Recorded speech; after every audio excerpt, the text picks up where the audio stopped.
Carl is very recently deceased. He passed away from pancreatic cancer at the age of 84 on December 30th of last year.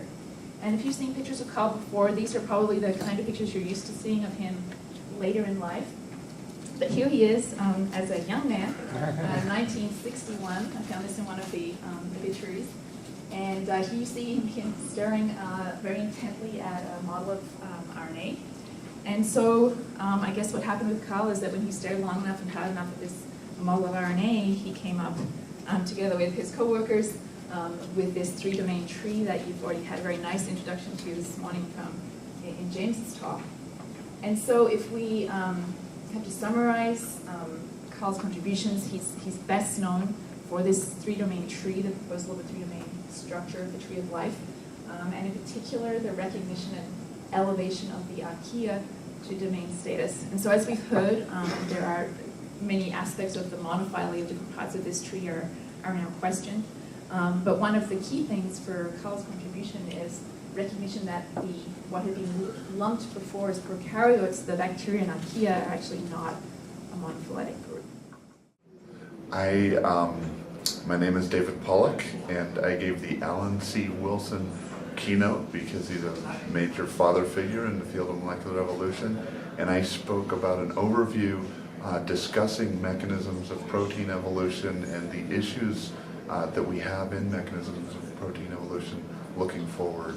My name is Dan Boland. I talked about using comprehensive mutagenesis and sequencing to analyze fitness effects. And what was the last question? You had something else on there, didn't you? What talk did you give? Oh, yeah, I think I gave a talk about evolution. Yeah. My name is Rachel Schwartz, and I'm from Arizona State University, and I talked about the distribution of reads in next-gen sequencing and how we model that statistically. This is going to make some sort of cut. Wait. David Lieberless, University of Wyoming, and I talked about models for protein structural evolution and using them in a phylogenetic context, and also looking at fold distributions and relating it to effective population size of organisms. Hi, I'm Tony Dean. I'm from Minneapolis, St. Paul, and I was here talking about the evolution of a catalytic mechanism. Okay, so my name is Nicolas Lartillot. What was the second question? I'm Richard Goldstein. I'm from National Institute for Medical Research in London, and I was talking about convergence and divergence in simple models of protein evolution given thermodynamic constraints. Carrie Olson Manning. I'm a graduate student at Duke University, and I talked about mechanisms of protein evolution in biochemical pathways and evaluating statistical tests in the context of protein structure. What is your name? What talk did you give? What was it about? You know what? You are asking me exactly the same question as the police officer at the custom office. Hi, my name is Akash Kare. I'm from Arizona State University. We just came from there. My project dealt with estimating unbiased mental models.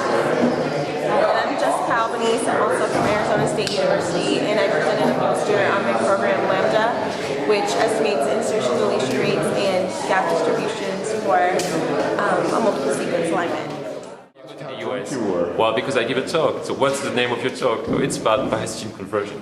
What is biased gene conversion? So he asked me that, and then I had to say, well, this is something a bit freaky in genomes, you know. My name is Belinda Chang, and I'm from the University of Toronto, and I spoke at this meeting about the evolution of visual pigment proteins, mostly our experimental work on a few different systems, including snake vision, the spike cichlid predators of guppies, and bowerbirds. Hi, so my name is Dr. Mary O'Connell. I'm from Dublin City University, and I gave the George Williams talk on evolutionary medicine.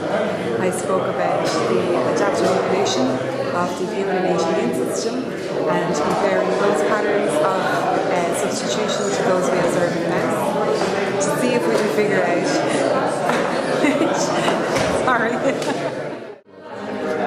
Jay Stortz from the University of Nebraska, and I gave a talk about epistatic interactions between mutant sites and hemoglobin that contribute to adaptive functional variation.